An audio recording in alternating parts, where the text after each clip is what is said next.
Hi friends, আজকে আমি একটা নতুন ভিডিও নিয়ে চলে এসেছি। না, আজকে কোনো ঘুরতে যাওয়ার ভিডিও না, আজকে নর্মাল একটা ছোট্ট ব্লগ ভিডিও বানিয়েছি। এটা হচ্ছে আমাদের এখানকার যে হরিসভা আছে, এখানে হরিসভাতে নাচ গান হচ্ছিল, অনুষ্ঠান হচ্ছিল, সেই ভিডিওটা করেছি।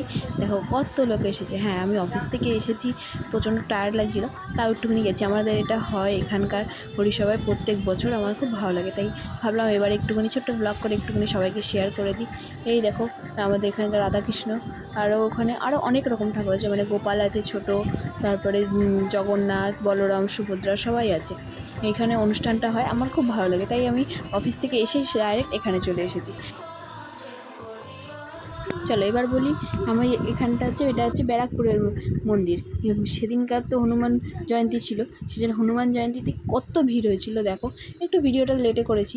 তারপরে এই দেখে এসে এবার আমরা সবাই মিলে পিৎজা খাচ্ছি। এই যে পিৎজাটা বানিয়েছে আমার দিদি, কিন্তু মুখটা দেখাতে চাইছে না। এই যে আমার মাও খাচ্ছে, সবাই মিলে আমরা পিৎজা খাচ্ছি। চলো কেমন হয়েছে পিৎজাটা সেটারও রিভিউ দেবো, কিন্তু একটু পিৎজাটা দেখে নাও কীরকম লাগছে। ভালো লাগছে, আমার তো খুবই টেস্টি হয়েছিল, আমারও খুব ভালো হয়েছে। Thank you. আজকের এই ছোট্ট ব্লগটি এখানেই শেষ করলাম।